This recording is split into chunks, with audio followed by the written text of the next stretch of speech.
Nyesato, nakuomba unisikilize. Niko kwako na nakupenda tangu siku ya kwanza nilipokuona. Moyo wangu, akili yangu na mwili wangu pia unazungumza kuhusu jina lako Nyesato. Nafahamu kwamba uwezi kabisa kuwa na mwanaume mmoja, but please, hebu fanya hivyo kwa ajili yangu. Hebu tazama ukubwa wa hii hapa nyumba, niko mwenyewe tu. Sina mtu wa kuweza kunifuraji zaidi yako.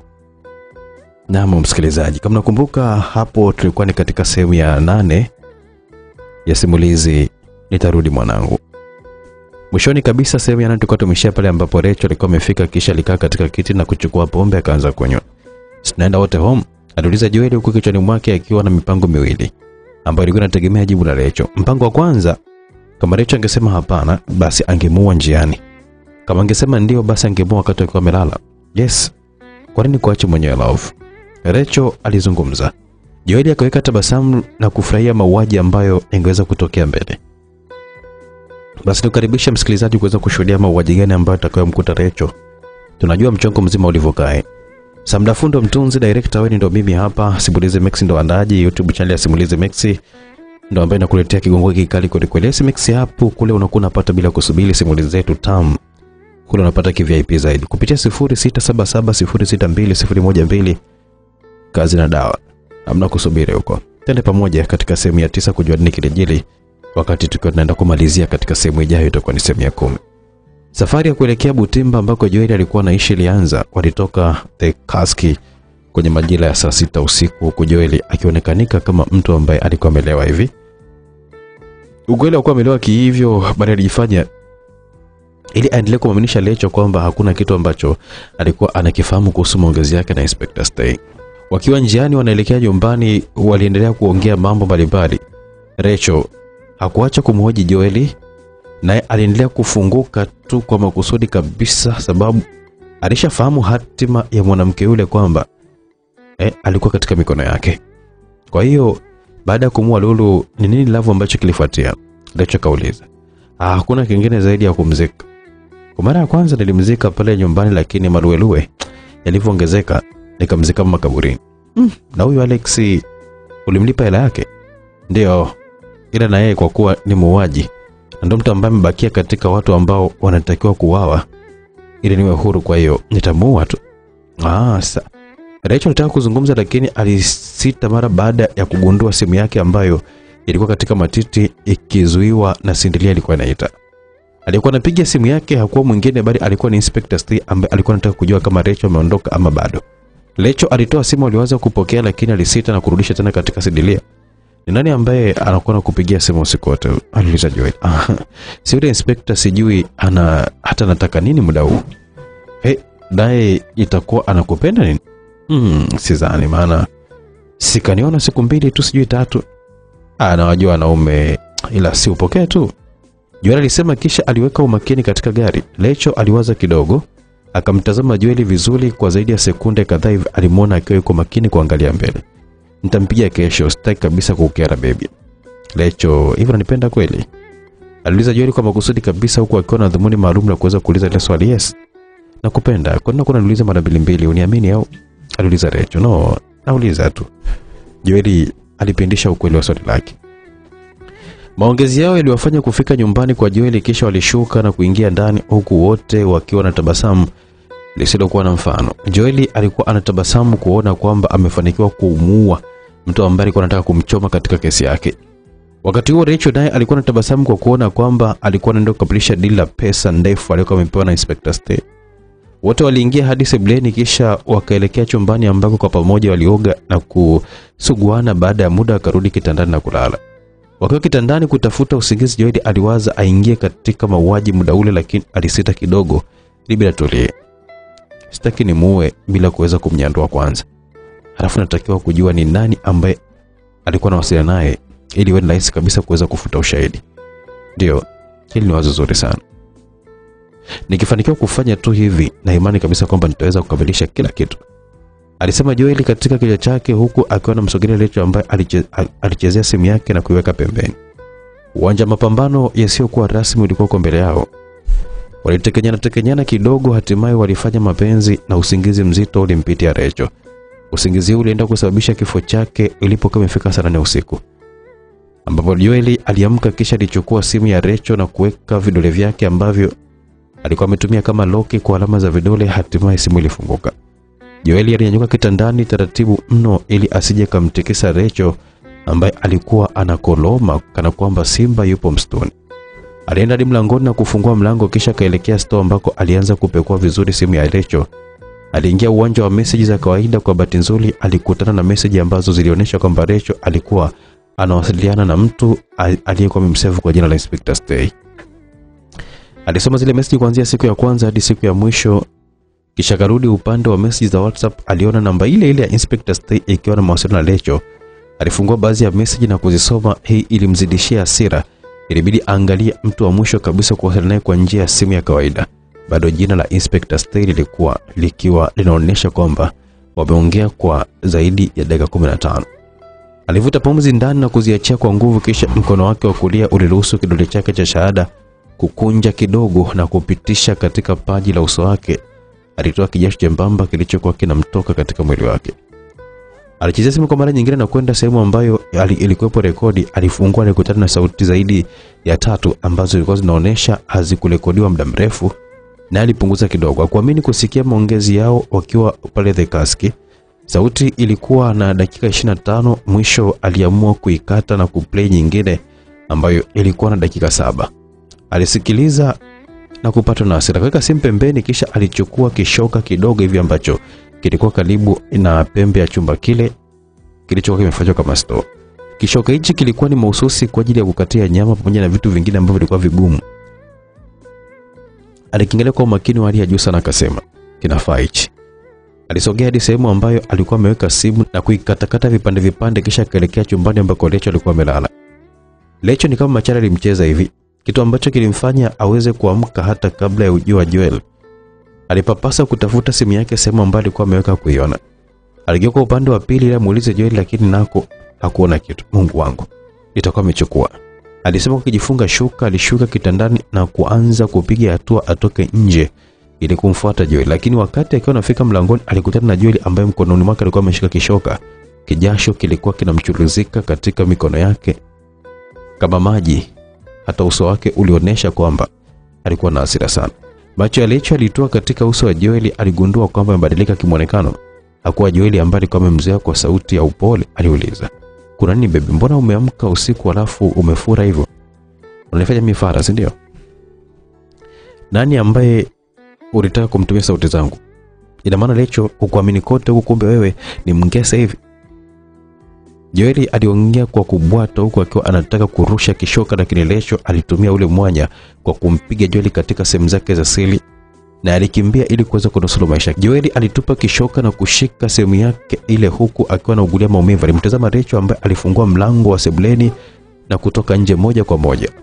Alikuwa na wazo la kuweza kukimbia katika eneo. Uhai wake ulibebwa na kasi yake katika kukimbia, lakini siku ya kufa nyani miti yote huteleza. Kwa alipofika getini alikuta geti limefungwa na funguo ilikuwa iko mlangoni ambako alikuwa ameuacha, naye akawa amekimbia bila kuchukua. Mwili wake ulianza kuishiwa nguvu. Alijiona kabisa kwamba anaenda kuzimu bila kupenda. Kukosekana kwa ufunguo mahali pale kulizidi kumnyong'onyesha sana. "Mungu nisaidie mimi," alisema Rachel kuangalia mlangoni ambako Joel alitokea. Macho yake alimuona Joel akiwa ameshika kishoka mkononi. "Ukajua kwamba unaweza kukimbia, si ndio?" alisema Joel huko akiwa anateremka ngazi ambazo zilikuwa zipo katika mlango wake. Joel, nisamehe mimi," aliomba Rachel huko akiwa anapiga magoti na kumfuata Joel. "Rachel, nilikupenda kupita maelezo, na wewe ndio ambaye ulikuwa ni mwanamke pekee ambaye sikuwa na uwezo wa kuweza kukwepa katika maisha yangu. Ulikuwa katika mtima wangu hata kipindi ambacho mke wangu mimi alikuwepo. Basi nilikuwa nakutongoza na kukusifia kwamba wewe ni mzuri, lakini kumbe ni mshenzi hivi, kumbe ni mpumbavu. Anyway, ngoja nikwambie kitu." Joel aliweka kituo kisha akamfuata Rachel sehemu ambayo alikuwa amepiga magoti. Alimtazama kwa sekunde kadhaa kisha alimpiga busu moja na kuagiagia. Pindi alipotoa mdomo wake alisema, "Maiti yako umejitakia kwa sababu sikupanga kukuua, lakini hili litakuwa ni fundisho. Najua kama niongezea mtu mwingine wa kuweza kumua badala yako na ni Inspector Stay, lakini acha nianze na wewe." Maneno haya ndio ambayo yalikuwa ni ya mwisho kwa Rachel kuweza kuyasikia katika maisha yake. Baada ya kishoka kutua katika kichwa chake kwa zaidi ya mara 4, hakuweza tena kusikia kitu chochote kile. Damu zikaendelea kumtoka kama maji katika bomba likiwa limetobolewa. Sehemu kubwa ya uhai wake ulianza kuchukuliwa na malaika wa mauti, naye hakuweza kumkwepa malaika yule ambaye alishirikiana na Joel kuweza kutimiza azima ya andiko. Hakika kila nafsi itaonja mauti. Kila aliyezaliwa na mwanamke basi siku zake za kuishi zinahesabika. Hatimaye Lecho alikuwa amelala yo, hakuweza hata tena kufumbua macho yake. Shauku yake ya kutaka kumchunguza Joel ilishia njiani na kutimiza msemo kwamba hakuna uhuru baada ya kujua ukweli, kwa sababu uhuru wa ukweli ni kifo. Joel alijikuta kana dondosha chozi kutokana na kumpoteza mtu ambaye hakutarajia kama angeweza kumpoteza katika maisha yake. Moyo wake ulimuuma mno kutokana na kumwamini mtu ambaye alitaka kumkamatisha kwa askari. Lecho, sikupanga kuua, ndio maana nilikushirikisha katika kila kitu ambacho nilikuwa nakifanya. Wewe niliamini kwamba ndio chaguo la moyo wangu baada ya Salome, lakini wapi. Kuna muda nawaza kwamba ni bora kwamba ningemsikiliza Carolina tu na kubaki upande wake kuliko hichi ambacho nakiona leo hii. Ila sawa, pumzika, alisema Joel, huku sura yake ikiwa imeloa machozi. Dakika 10 mbele alichukua mwili wa Lecho pamoja na simu yake, kisha alienda kutupa maeneo ya Maina juu ambako huko ingelikuwa ni ngumu kwa askari kuweza kutambua nani ambaye alikuwa yule binti. Baada ya kutupa mwili akarudi tena nyumbani kwake kulala, lakini ndani ya kichwa chake kulikuwa na mambo mengine ambayo alikuwa anayawaza, hasa kuhusu kesi ya mauaji ambazo zilikuwa ziko mbele yake. Baada ya siku 4, eneo la mahakama kuu kanda jiji la Mwanza lilikuwa limezingirwa na askari ambao walikuwa wameleta washtakiwa 4 katika kesi ya mauaji. Watu hao ni Dona Tema ambaye alikuwa na kesi takriban 5 ambazo zilikuwa ziko mbele yake, huku akiongoza mauaji ya Mafani. Mwingine alikuwa ni Karen ambaye alikuwa na kesi ya kumua Mr. Lolman, Suzy mke wa Lolman, na mwingine alikuwa ni Deo Dion ambaye alikuwa amepelekwa mahala pale mara baada ya kukutwa na kichwa cha Slay katika ofisi yake. Mtu wa mwisho alikuwa ni Upendo ambaye alikuwa na kesi 3 ambazo zilikuwa zinamkabili. Viti vyote ambavyo vilikuwa viko mahakamani vilionekana kujaa watu mbalimbali ambao walikuwa na wananchi wa kawaida tu pamoja na wengine ambao walikuwa wanahudhuria katika eneo lile. Kila mmoja alikuwa na shauku ya kutaka kujua nini kitaendelea muda mfupi mbele. Washtakiwa walikuwa wanaangalia watu ambao walikuwa kwa mbele yao, huku macho wakiwa wanapeleka kwa hakimu mara moja. Upendo hakuamini kumwona mama yake pamoja na Lydia ambao walikuwa wamekaa katika viti vilivyokuwa vimeongozana kutoka viwili vya mbele upande wa kulia. Alipotupa macho yake mbele kushoto, alimwona Noeli, Shufa, Maria wakiwa wamekaa upande mmoja. Aliwatazama kwa hasira sana kabla ya kurudisha macho yake kwa jaji ambaye aliingia katika eneo lile na kukaa kwenye kiti chake. Asa ukumbi mzima wa mahakama ulikuwa upo kimya kumsikiliza jaji ambaye alikuwa amegonga meza na kusema court session. Sauti yake ilifuatiwa na mwendesha mashtaka ambaye alisoma namba ya kesi. Mheshimiwa hakimu, mbele yako kuna kesi nambari 202/2021 ambayo inamhusu Dona Tema, Upendo Joshua Stefano, Deo Dion na Karen John, ambao wanashtakiwa kwa kufanya kosa la mauaji kwa kukusudia, ambapo wamemuua Mr. and Mrs. Lolman, Susan Falian, Slay Sulha, Esther Buhe. Hivyo wamekwenda kinyume na kifungu cha sheria 195 cha sheria ya kanuni na adhabu sura ya 16 kama ilivyokuwa imefanywa marekebisho mwaka 2019.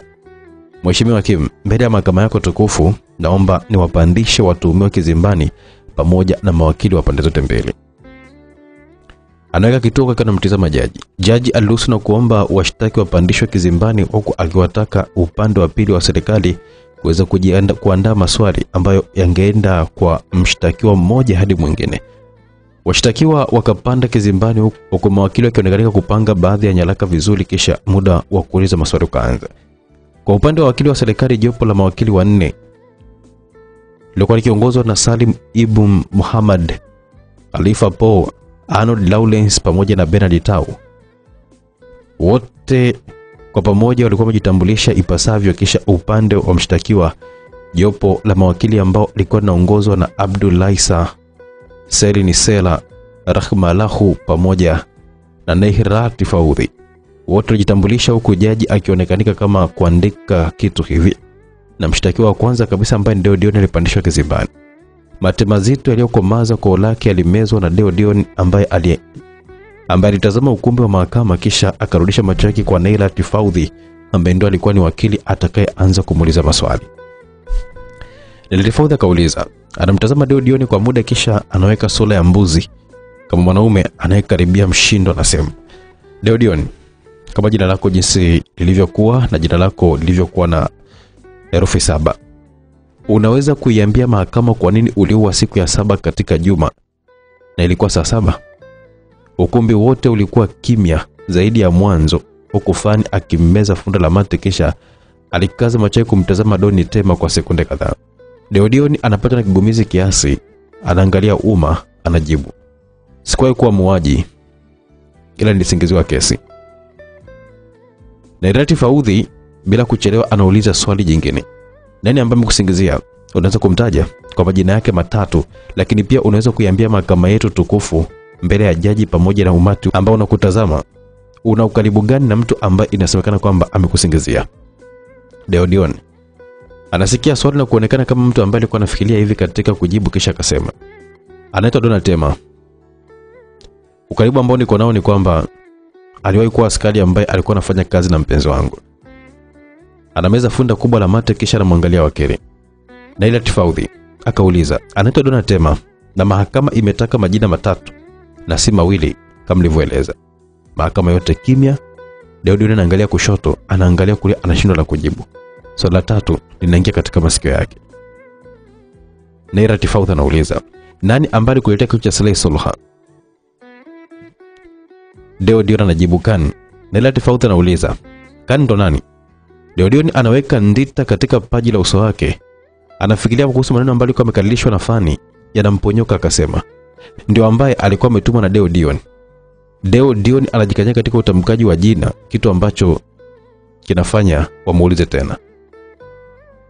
Naila Tifaudhi anauliza, alitumwa na Deodion, si ndio? Deodion anajibu ndio. Anathibitisha bila kujua kama alilokuwa anatamka lilikuwa ni jina lake. Jaji akajibu. Anaweka sura ya tabasamu, kisha anamwangalia Deodion na anamuuliza, Dona Tema na Deodion ni mtu mmoja?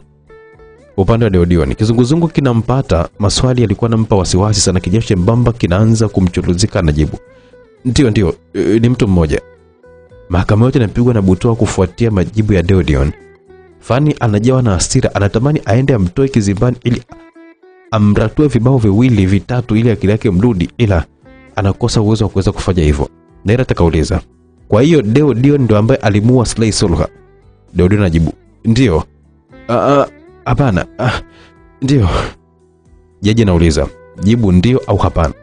Deodion anajibu ndio. Naila Tifaudhi, kwa nini Kani atumwe na Deodion kukuletea kichwa? Deodion anajibu, kwa sababu alitaka niwe jela ili apate uhuru wa kuwa na mpenzi wangu Fani, wajenge mahusiano yao. Naila Tifaudhi akauliza, Fani alishawahi kuwa mpenzi wako? Deodion akajibu, sio aliwahi, hadi leo ni mpenzi wangu. Naila anamwangalia jaji kwa sekunde kadhaa, kisha anarudisha macho kwa Deodion na anamwangalia kwa sekunde kadhaa. Anarudisha tena macho kwa jaji na kumwambia hana swali jingine zaidi aliyokuwa amemuuliza. Jaji anaomba kama kuna mwingine ambaye ana swali. Hatimaye alipanda Said Sela ambaye alikuwa ni mfupi kiasi na mwenye weusi hivi. Said anamwangalia Deodion kwa muda wa sekunde kadhaa, kisha anamuuliza, unakumbuka jeshi la polisi mara baada ya kukamata ulitoa maelezo gani? Nilisema kwamba Kani ndo ambaye amehusika katika mauaji. Kwa nini iongopea mahakama kwa kugushi taarifa za uongo? Nilifuatwa. Anakaa kimya na kumwangalia Fani. Fani anaonesha sura ya kuchukizwa na majibu yake. Unaweza kuiambia mahakama ni wapi ambako ulikuwa umefuatwa na nani ambaye alikuwa amekufuata? Anakosa cha kujibu, machozi yanaanza kumlenga, anawaangalia watu wanalopoka. Kani. Selina anauliza, ndo nani? Na alikufuata wapi? Swali linamweka Deodion kimya. Anamtazama jaji ambaye anamsisitizia kujibu, lakini hakufanya hivyo baada ya kugundua kwamba hana taarifa zenye kueleweka. Swali linakosa jibu na wakili Selini anaomba mahakama impandishe Nyoro Nyoroka ambaye ndio askari aliyekuwa anaendesha kesi ile. Askari anapanda kizimbani na maswali yanageuka upande wake. Mahakama yote inabaki kumtazama Deo Dioni ambaye kijasho kinamtoka mno. Selina akauliza, unaweza kutuambia kesi ya Deo Dioni mwanzoni ilikuwaje? Nyoronyoroka anajibu. Anatabasamu kisha anamtazama Selina kumjibu. Ilikuwa ni ya kosa la jinai la mauaji ya kukusudia. Selina akauliza, nani ambaye alikuwa anahusika katika mauaji hayo? Nyoro anakaa kimya na kumwangalia Fani kwa sekunde kadhaa kisha anarudisha macho kwa watu ambao walikuwa katika ukumbi wa mahakama kisha anajibu. Nyoronyoroka anajibu, ni Deo Dion, lakini baadaye alikuja kugundulika Kani ndo ambaye alikuwa amemuua Slay Solha. Hata hivyo baada ya uchunguzi kufanyika na kuzidi kumhoji mshtakiwa vizuri, alisema kwamba Donatema ndio mhusika. Una ushahidi mwingine nje ya kauli ya Deo Dion ambayo bado tuna mashaka nayo? Nyoronyoroka akajibu ndio. Selina alimtazama jaji ambaye karudisha macho kwa mwendesha mashtaka, anamuomba kwamba mpandishe shahidi ambaye si mwingine bali ni Fania ambaye ni shahidi nambari 1 wa kesi inayokuwa inamhusu Donatema alipandishwa kizimbani na kuanza kuelezea hali ilivyokuwa. Cecily akamuuliza, mauaji ya Slay ambaye ni rafiki yako yalitokea saa 7 mchana ambapo alitoka hospitali kwa katika msiba. Je, unaweza kuiambia mahakama hii tukufu wakati wa kifo cha Slay kinatokea ulikuwa wapi? Fani akiwa na hasira na mwangalia Donatema na kusema, siku moja kabla niligombana na Donatema, hata hivyo ndo siku ambayo aliacha kazi. Katika gombana kwetu alisema kwamba mtu ambaye ananipa kiburi basi ataozea jela kwa kumtafutia kesi. Tena kesi ya mauaji. Selina, Donatema aliacha kazi tarehe ngapi? Fani anakosa cha kujibu. Selina, taarifa kutoka ngazi ya juu ya mahakama inasema kwamba tarehe 1 mwezi wa 10 mwaka 2021 ndio Donatema aliacha kazi. Na tarehe 1 mwezi wa 10 2021 ndio Slay Solha alifariki. Uone kama ni tarehe 1 na zinapishana maelezo yako? Fani anakosa cha kujibu, anangata midomo yake na kusaga meno. Selina anabadilisha swali, nani ambaye alikuwa anakupa kiburi? Fani akajibu, Deo Dion ambaye ni mpenzi wangu. Kwani Donatema alishakutongoza? Ndio, na sio mara moja, ni zaidi ya mara moja. Nimemkataa na kumkataa na mwisho akaamua kuharibu kabisa mahusiano yangu. Donatema alishindwa kuvumilia kile ambacho alikuwa anakisikia, alijikuta akibweka kwa sauti kubwa sana hadi ukumbi wa mahakama wote ukamtazama. Macho ya watu yalimwangalia, naye alijishtukia, ilibidi akae kimya akiendelea kumsikiliza mtu ambaye alimwamini sana, lakini anaendelea kumpandikizia chuki. Hasira zilikuwa zinamjaa, alitamani kumlukia lakini alikuwa anayeheshimu mahakama. Hatimaye Selina alitosheka kisha akarudisha kesi kwa jaji ambaye aliomba mahakama impandishe Donatema kwa ajili ya kujitetea.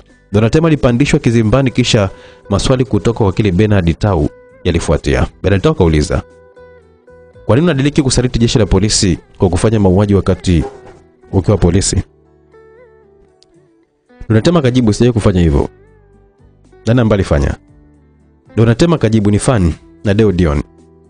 Bernard Tau akauliza, kwa nini wao na sio watu wengine? Donatema kajibu, kwa sababu mbili. Moja, walikuwa na ugomvi baina yao na Slay. Pili, walichukizana kitendo cha mimi kuacha kazi.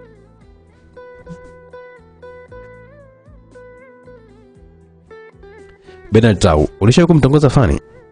Donatema, sijawahi na sikutarajia kama nitakuja kwa hivyo kufanya hivyo. Kama ana ushahidi wa hili basi aoneshe. Ukumbi unakaa kimya, watu wanamtazama huku akiwa ameweka tabasamu. Bernard anamwangalia jaji na kumwomba Fani apandishwe kizimbani ili aulizwe maswali. Bernard anauliza, una ushahidi wote ule wa ujumbe mfupi au hata sauti ambazo zinaonyesha kwamba Donatema aliwahi kukutongoza? Hapana. Jaji anauliza, vipi tutatambua kama ulitongozwa? Fani anajinamia chini na kosa cha kujibu. Bernard anamwomba jaji ampandishe Donatema ili kuendelea maswali. Donatema anapandishwa mahakamani kwa mara ya pili huku wakili Bernard Tau akianza kumuuliza maswali. Bernard akauliza, siku ya tukio ulikuwa wapi? Donatema kajibu, nilikuwa kituoni nikiwa naongea na Tadei Tai kuhusu mienendo ya kesi kabla ya kuingia kwa Fani, akilalamika kwamba Khan amemuua Slay na kesi amempatia Deo Dion. Jaji akasema mpandishe Tadei Tai. Tadei Tai alipandishwa kizimbani kisha alimwangalia Donatema kwa muda Anaweka tabasamu, anarudisha macho kwa Fani, anaweka sura chukizi hivi. Bernard Tau, siku ya tukio la kifo cha Slay ulikuwa katika ofisi na Donna Tema? Tadei Tai kauliza. Ndio. Na ndio siku ambayo nilikuwa nimetoka Dar kuja Mwanza. Jaji, Dando wapi? Tadei Tai kauliza. Dar es Salaam. Bernard anakosa swali, anamruhusu Tadei kushuka kizimbani. Shtaka la kwanza linaisha, hatimaye linaingia shtaka la pili ambalo linamhusu Donna Tema kufuatia kifo cha Esther Buhe. Mahakama inakaa kimya kwa muda kidogo, huku jaji akionekanika kuandika baadhi ya vitu ambavyo vilitokana na kesi shtaka lililokuwa limepita, kisha maswali ya Donna Tema yalifuatia. Shtaka hili lilikuwa linaongozwa na Harufani Po kwa upande wa mshtaki, na upande wa mshtakiwa kulikuwa na Selini Sela. Baada ya Donna Tema kuwa kizimbani, maswali yalianza kumporomokea. Harufani Po akauliza, siku ya tarehe 23 mwezi wa 10 mwaka 2021 ndio siku ambayo mama yako alifariki, lakini pia mama Fani alifariki. Unaweza kuiambia mahakama kwa nini ulimua Esther Buhe au mama Fani? Donna Tema anamwangalia Fani kwa muda, kisha anarudisha macho kwa Harufani, kisha anasema, sijamua mama Fani, ila Fani ndo amemua mama yangu. Fani anagutuka, moyo unampiga kidogo, anarudisha kumbukumbu jinsi ambavyo siku ile ilikuwa kichwa kinaanza kumuuma. Anamwangalia Donna Tema kwa jazba mno. Harufani Po anatoa kitambaa kufuta jasho katika pua yake, anauliza, nani ambaye amemuua mama yake na Fani kama sio wewe? Donna Tema anajibu, Kan ndo amemuua mama yake. Harufani, Kan ndo nani? Donna Tema, mtu ambaye tulikuwa tunamtafuta muda wote akiwa kama muuaji. Harufani anaishua maswali, anarudisha kesi kwa mwendesha mashtaka ambaye anamtazama jaji ambaye anaruhusu Fani apande kizimbani akiwa ni kama shahidi wa shtaka lile. Fani anapanda kizimbani na Serin anasimama ili kuweza kuuliza maswali. Selini Suluhu anauliza, kwa nini unahisi Donna Tema ndo ambaye alimuua mamako? Fani machozi yanamtoka, asila zinampanda, anajibu kwa jazba, kwa sababu alikuwa na chuki na familia yangu, ndio maana nilimuua na mama yake. Watu wote katika ukumbi wanashika vichwa. Donna Tema anashindwa kuelewa, anamtazama Selini ambaye anaendelea kuuliza. Selini Suluhu, kumbe mama wa Donna Tema ulimuua? Fani ajaningandangata kwa kujibu, ndio. Hapana, ndio.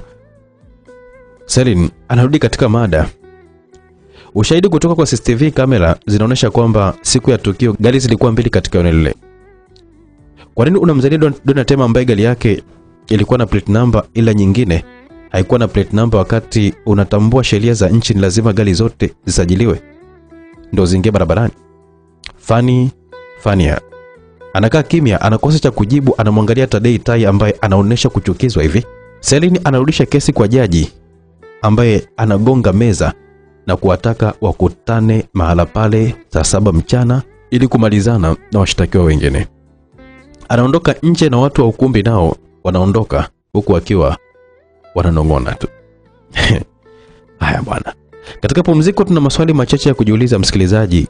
Kesi imekaa kwa upande huo. Swali la kwanza, je, Joel ameamua kumuua mwanamke ambaye amempenda kuliko wote, huku akiamini kuwa baada ya pale ataenda kumuua Inspector Stay pamoja na Alex. Je, atafanikiwa? Okay, mahakamani kumekucha. Deodion anakosea jina lake, huku akiulizwa mara ya pili pia anakosea. Je, mahakama itamwacha huru?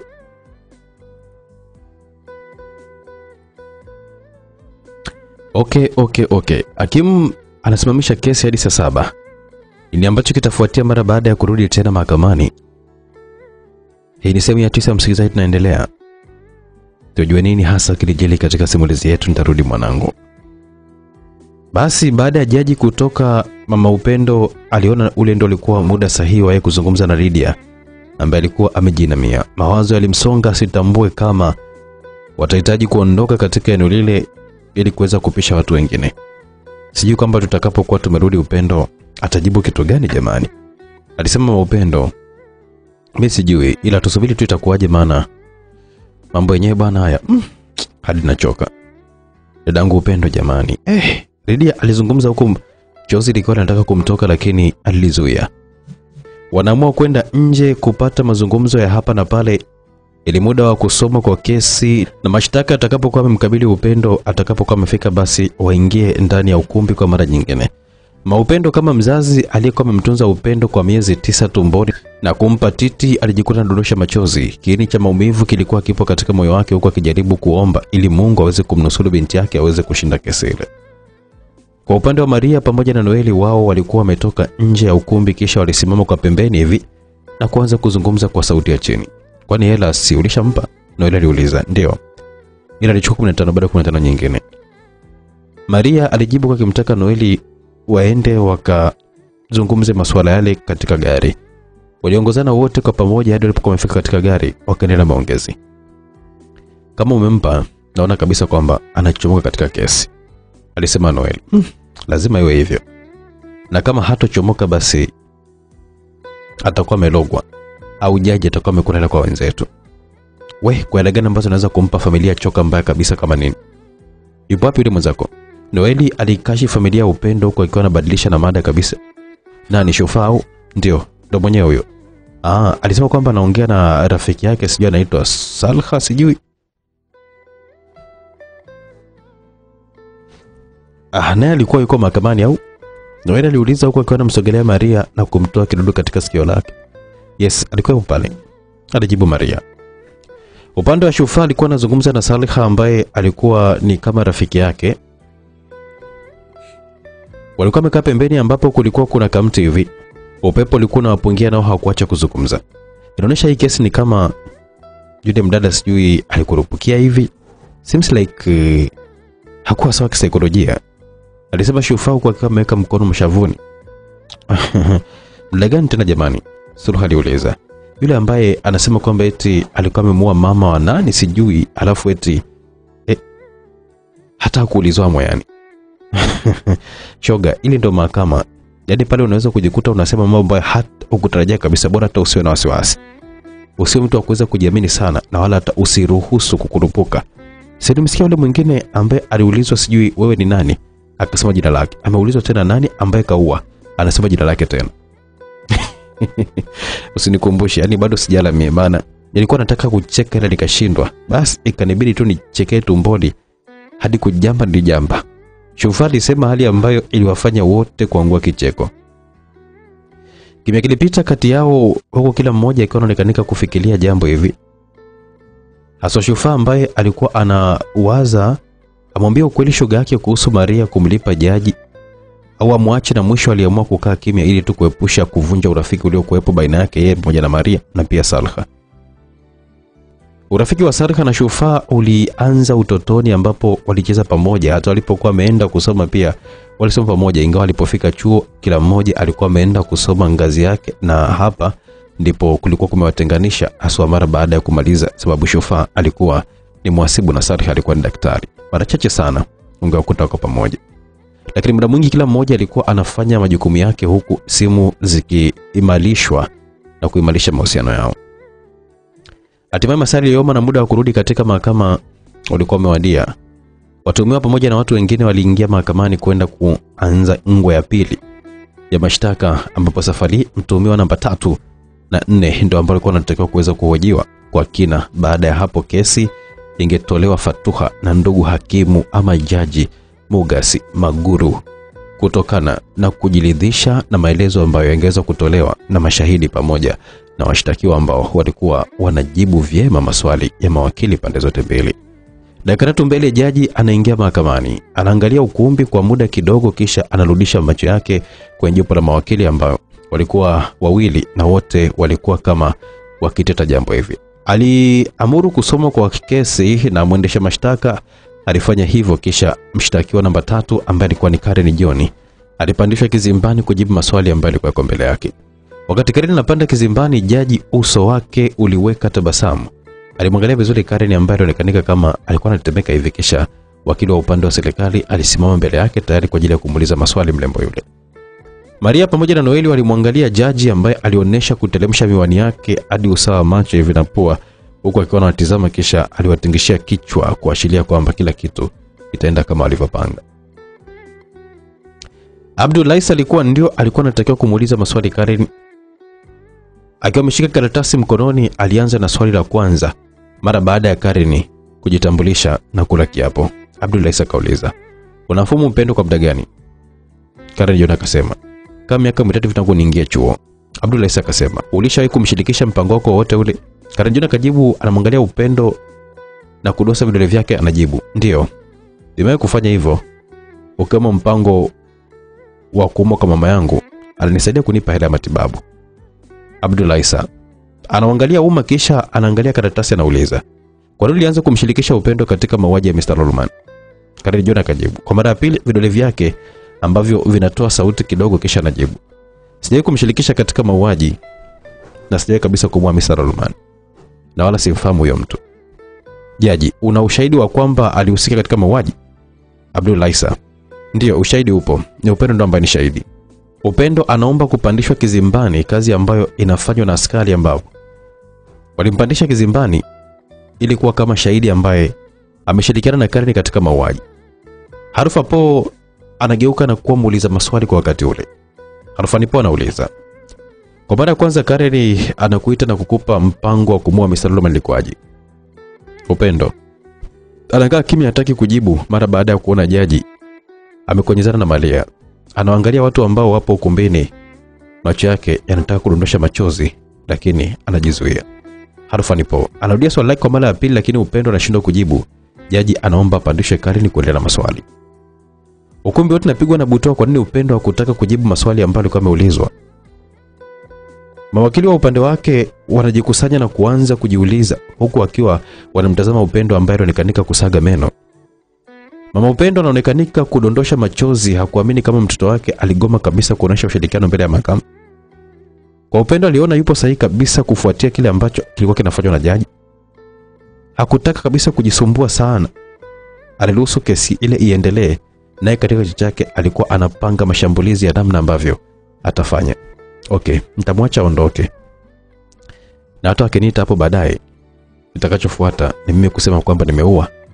Na akiniuliza kuhusu Karen, nitajiumauma tu kwa makusudi tu wajue kwamba namsingizia. Lakini ni lazima afe. Nasema ni lazima afe. Alizungumza Upendo na kichwa chake huku akiwa anaangalia mawakili ambao waliendelea kumuuliza maswali Karen. Selini alikuwa ndio anaingia katika maswali na Karen alimtazama vizuri kwa akiwa na meza funda kubwa la mate, kisha akasema. Selini akauliza, "Kwa nini ulimruhusu Noeli kumuua Chris ambaye alichukuliwa kutoka kwa Upendo?" Harufa Po anadakia na kusema, "Swali liko nje ya kesi mheshimiwa jaji. Anamuuliza mteja wangu swali ambalo sio sahihi kabisa." Jaji ananemesha kichwa chake kwa chini, anasoma baadhi ya taarifa kisha anasema, "Selini, endelea kuuliza kitu kilichopo katika kesi yetu." Selini anajiweka sawa kisha anamwangalia Karen ambaye anaonesha kuwa na wasiwasi hivi, anamtoa swali jingine.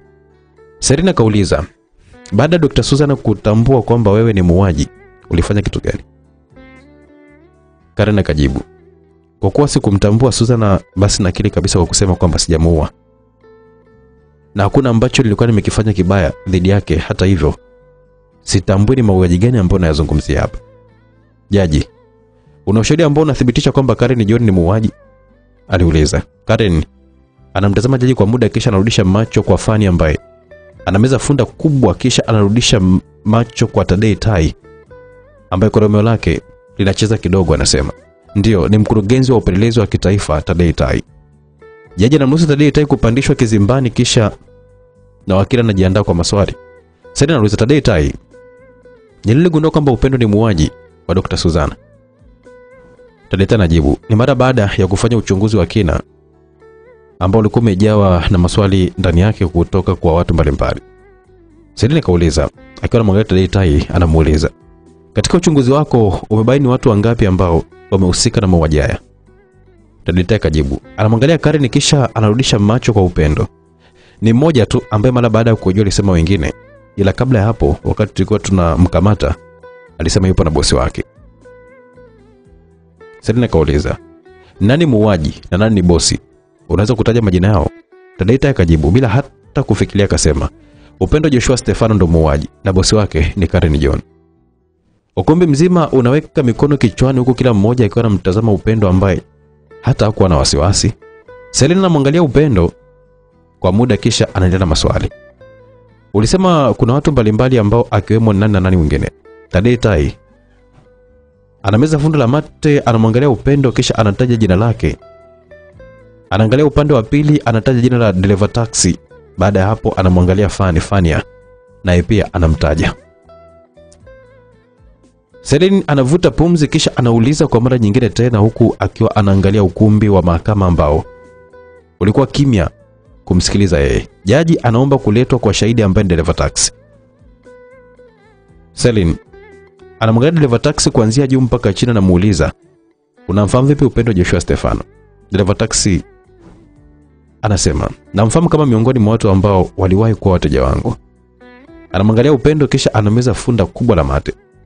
Selin anauliza, ulikuwa unampakia mara kwa mara ama? Dereva taxi anajibu, hapana, ni mara moja tu ambapo nilikuwa nimemtoa airport hadi nyumbani kwa yule binti. Anamnyosha kidole Karen. Karen anauliza, sawa, sina swali kwa shahidi nambari 1, mheshimiwa hakimu. Tadei anarudi tena kizimbani ambapo alikuwa ameshajipanga kuanza kuelezea na kusimulia mahakama jinsi ambavyo alifanya upelelezi na kumgundua Upendo kwamba alikuwa ni kama muuaji, ambapo alisema, kwa mujibu wa ripoti maalum ambayo ilikuwa imeandaliwa na jeshi la polisi chini yangu pamoja na Fania, tumegundua kwamba Upendo Joshua ndo muuaji. Ugunduzi huu unatokana na ushahidi ambao nguo ambayo tulikuwa tumekuta nyumbani kwake. Nguo hii ndio ambayo kitambaa ambacho kilichokuwa kimeokotwa na Fani siku ambayo Susan alikuwa amekatwa kichwa. Aidha, uchunguzi ulipoendelea tuligundua kwamba ndani ya nyumba yake kulikuwa na kichwa cha Susan ambacho ni kile pale. Ananyosha mkono sehemu ambayo kichwa kilikuwepo. Kila mmoja anakitazama huko kwenye roho nyepesi wakiwa nafunga macho. Kama hilo halitoshi, pia tulikutana na risasi ambayo ilikuwa imetoka katika bega lake, ambapo risasi alipigwa muda ambapo alikuwa anatoroka mara baada ya kufanya mauaji. Hivyo hadi hii leo sehemu ya bega lake la kulia kuna kidonda ambacho bado hatakijapona. Kama haitoshi, pia tulikutana na kisu ama panga ambalo hili hapa. Panga hili lina alama yake na hata damu pia ambayo ilikuwa imegandiana katika panga hili ni sehemu ya damu ya Susan. Hivyo moja kwa moja majibu yanakuja kwamba ni yeye ndo ambaye amehusika katika mauaji. Aliweka kituo Tadei Tai, ilibidi Abdul Laisa asogee mbele ya ukumbi kwa ajili ya kuweza kuuliza maswali. Abdul Laisa kauliza, kwa nini Suzana aliuawa na Upendo? Hapo ripoti yake haijajibu. Na pia kwa nini Fani asiwe sehemu ya kutoa ushahidi na kusoma ripoti ya mauaji, kwa sababu kesi hii ilikuwa iko chini yake na sio yako. Swali jingine, kabla ya hapo Upendo alikuwa na mtoto wake ambaye alikuwa anaitwa Chris. Na pia alikuwa na binti ambaye alikuwa anaitwa Grace. Swali ni je, mbona ripoti yako haijazungumzia haya yote? Watu wote katika ukumbi sasa walikaa kimya, huku Upendo macho yake yakiendelea kudondosha machozi. Maswali ambayo alikuwa anaulizwa alitambua ni kweli na ndio ilisababisha kifo cha Suzana. Alimwangalia mama yake ambaye hakuweza kuvumilia, kila dakika moyo wake ulikuwa unaumizwa sana. Ina maana baba hajafika mahakamani? Alijiuliza huko akiwa anaweka sura ya kuchukiza hivi. Aliamua kumsikiliza Tadei Tai ambaye alikuwa anaendelea kuelezea kuhusu Grace. Tadei Tai akaendelea, hakuwahi kuwa na mtoto ambaye anaitwa Grace, ila kuhusu Chris alikufa siku 3 nyuma kabla ya kifo cha Suzana. Tadei Tai alisema, Upendo anashindwa na hasila, anatahamaki kwa sauti. Mahakama inamwangalia naye anajifanya kupiga chafya ili kuzuga. Abdul Laisa anamwangalia Upendo kwa muda kisha anamwangalia jaji, anasema, sioni kama kuna sababu ya kuweza kuendelea na kesi ambayo inaonyesha kabisa haina upelelezi wa kutosha. Hata hivyo inaonyesha kwamba mashahidi wote hawajajipanga na hawajafahamu vizuri kinachoendelea hapa, maana wanapishana tu. Jaji, kabla ya yote ningependa apandishwe Upendo aje aelezee kinagaubaga kuhusu Grace na Chris. Jaji alimeza funda kubwa la mate kisha akamtazama Upendo ambaye alikuwa anaendelea kudondosha machozi. Ali hakuijali, akamumudu kupanda kizimbani kukabiliana na maswali kutoka kwa Halfanipo. Halfanipo anamwangalia Upendo kisha anamuuliza, Grace ni nani? Upendo anajibu, ni mwanangu wa kumzaa. Halfan anauliza, na Grace je? Upendo anasema, mama vichanga vyangu ambavyo niliendelea kuvinyonyesha mimi. Upendo anaweka kituo, hakuna ambaye anapata kuelewa. Halfanipo, kwa nini ulimuua Chris? Upendo anamwangalia Halfani kwa hasira, anashindwa hata kujibu. Moyo wake unamuuma sana. Anakumbuka alivyopewa mwili wa mtoto wake ukiwa umekatwa, machozi yanamtoka, na Halfani anauliza tena, kwa nini ulimuua Chris? Upendo anajibu kwa hasira, hakuwa mwanangu. Ukumbi unapigwa na butwaa, hakuna ambaye anaelewa majibu ya Upendo na nini dhamira yake ya kuchanganya majibu kwa kukanusha na kukubali. Jaji anamwangalia Upendo na kutingisha kichwa, anauliza. Jaji kauliza, tuelewe lipi sasa, ni mwanao au sio mwanao? Upendo anajibu, sio mwanangu. Anakunja na ngumi huku kijasho kikiwa kinamtoka na kuhema kwa nguvu sana. Harufani Poa anauliza, alikuwa mtoto wa nani? Upendo anajibu, Suzana. Harufani Poa, okay. Kama sio mwanao ndo muue? Upendo anajibu, ndio. Majibu ya Upendo yanamtoa macho Dona, Teba, Malia, Noeli, Mama Upendo, Ridia na hata Fani pia. Hakuna ambaye alikuwa anaelewa ni nini ambacho Upendo alikuwa anataka kukifanya pale mahakamani. Laiti kama wangeweza kujua katika moyo wake, wangetambua wazi kwamba alikuwa anataka hukumu yake ipite haraka ili maisha yake yaanze upya. Huyu ndo Upendo. Pale ambapo aliona kwamba hakuna haki, alijibu vile ambavyo alikuwa anajisikia. Hakuna hasara kwenda kinyume na matarajio ya wengi. Wakati binadamu anaogopa mahakama, kwake alichukulia sehemu ile kama sokoni. Angalijibu vile ambavyo alikuwa anataka. Wakati wengine wanaogopa jela kwa kuona kwamba watatengana na wapendwa wao, yeye alichukulia jela ni kama moshi, na alikuwa ni Mchaga, lazima angerudi nyumbani mwisho wa mwaka kusalimia. Harufani Poa anamwangalia Karen kisha anamrudishia macho kwa Upendo. Harufani Poa anauliza, unamfahamu Karen? Upendo anapeleka macho kwa jaji, anamwona anapeana ishara na Noeli. Anajifanya kama hajaona, anajibu swali, ndio namfahamu. Harufani Poa anauliza, ni bosi wako au nani kwako? Upendo anajibu, rafiki yangu. Donatema, Fani pamoja na Tadei Tai wanashangaa kwa nini Upendo anakuepesha ukweli ambao aliongea mwanzoni. Harufani Poa anauliza, kama rafiki yako kwa nini sasa wakati upo mabusu ulimngata meno? Upendo anakaa kimya. Harufani anabadilisha swali. Po Harufani anasema, kwa nini ulimuua Suzana na Mr. Loloman? Upendo anajibu, Mr. Loloman nijisikia tu kumuua, ila Suzana hata naye pia nitamani kufanya hivyo, maana kuua ni furaha yangu najua. Anamtazama Karen ambaye anaweka tabasamu kisha anaongea katika moyo wake, wewe mbwa fly, jela na kuapia kabisa kwa jina la Yesu Kristo, nikitoka jela kitakachofuata ni kifo chako tu. Akarudisha macho kwa Harufani ambaye anaonekanika kama hana swali tena. Swala la kuhukumiwa hukumu ya kifo haikuwa kichwani kwake kabisa. Upendo alihisi kwamba endapo kama wakienda jela wote wawili, yani yeye na Karen, basi ingelikuwa ni ngumu kuweza kumuua. Kitu ambacho aliona kwamba ni bora kama akimwacha tu kwa kukubali kuingia mwenyewe jela. Baada ya hapo muda ambao angetoka ndio ambao angeanza kumtafuta Karen. Wazo hili halikuja kabla ya kuingia mahakamani, bali lilikuwa ni wazo ambalo lilipita akiwa katika eneo lile, jambo ambalo lilifanya kupishana na maelezo ambayo alikuwa ameyatoa wakati akiwa na Jonathan Tai. Hatimaye muda wa kuchukua maelezo kutoka pande zote mbili uliisha, na sasa ulikuwa ni muda wa hakimu ambaye alimeza funda kubwa la mate na kuanza kusoma hukumu ambayo ilikuwa kama ifuatavyo. Donatema alishtakiwa kwa kujaribu kumtolosha mshtakiwa wa mauaji, lakini pia kushirikiana na mhalifu akiwa ndani ya jeshi la polisi, ambapo adhabu yake ilikuwa ni miaka 5 jela. Adhabu hii kwake aliona kaonewa, lakini jaji Mugasi Maguru aliona ametenda haki. Deodioni alihukumiwa miezi 5 jela kwa maelekezo yake ambayo yalikuwa hayana mbele wala nyuma, huku akikosa utetezi mzuri wa kesi ambayo ilikuwa inamkabili. Karen Joni aliachiwa huru kutokana na kutokamilika kwa ripoti ya kiuchunguzi ambayo ilitolewa na Tadei Tai. Hata hivyo, mtu ambaye alisema kwamba anashirikiana naye katika mauaji kama bosi wake hakuwa na uwezo wa kuelezea vizuri wanashirikiana vipi na ilikuwaje. Hukumu hii iliwafurahisha sana Noeli na Maria ambao walimwangalia jaji huku wakiwa wanaweka tabasamu.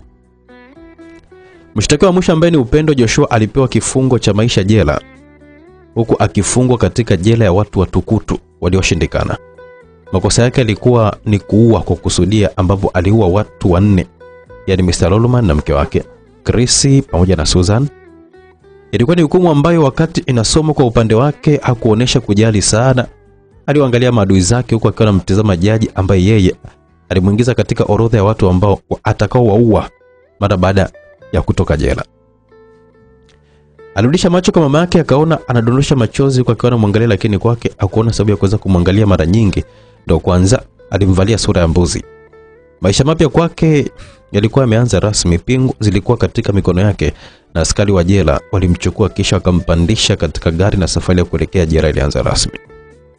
Noeli, Karen na Maria walikumbatiana, hawakuamini kama kweli wamechomoka katika kisanga kile. Walimtazama jaji ambaye alionyesha kuwapa ishara ya dole gumba kama kuungana nao kwa pamoja. Hakika ilikuwa ni siku ndefu yenye sukari kwa baadhi ya watu na shubiri kwa baadhi ya watu kama kina Lydia na mama Upendo, ambao hawakujua ni lini mtoto wao angeza kupata kumuona tena mara baada ya kuingia jela.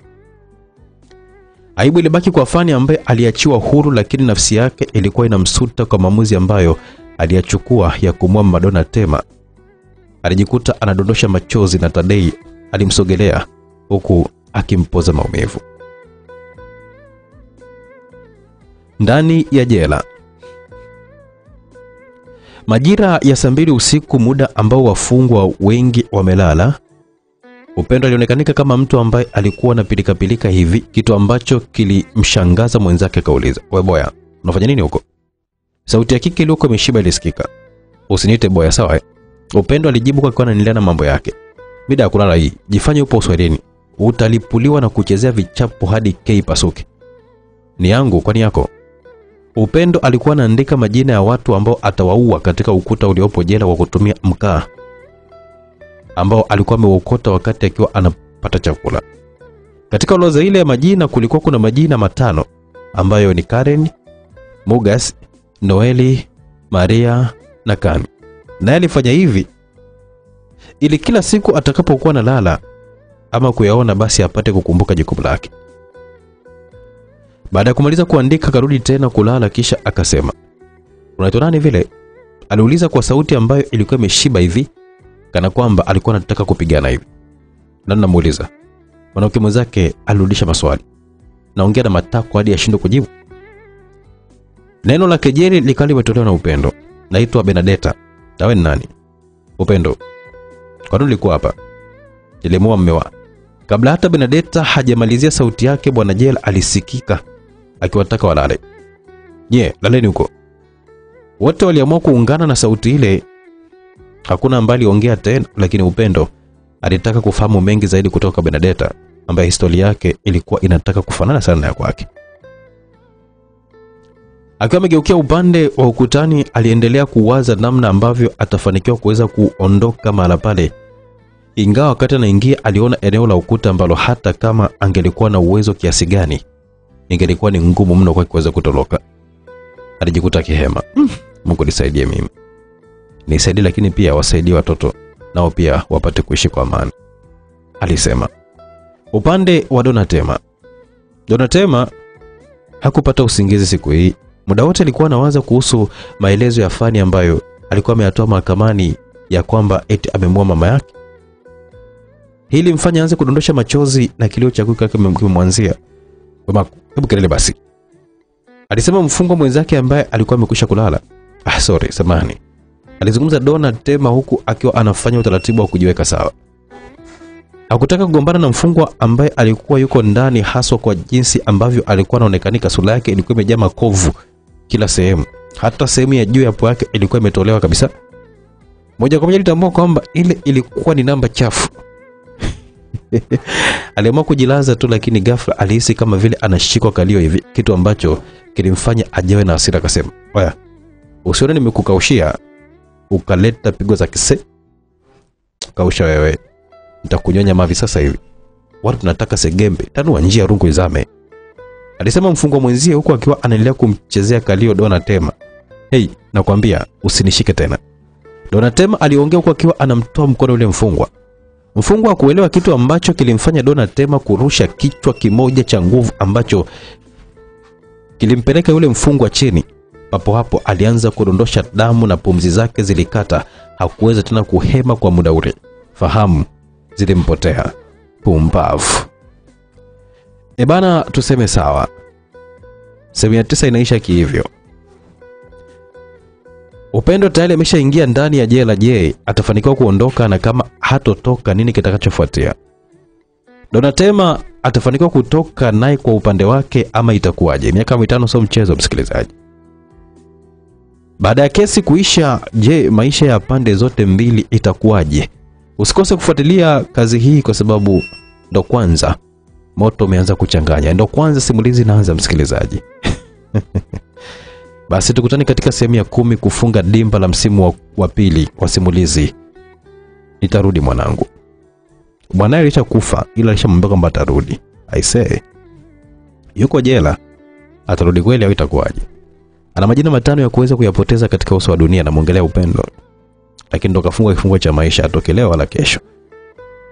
Tukutane sehemu ya 10 kumalizia msimu wa pili, msikilizaji. Tuko na msimu wa 3, lakini ndani ya SMX hapo kiingia sehemu ya 10 ipo na msimu wa 3 hapo mpaka mwisho kabisa.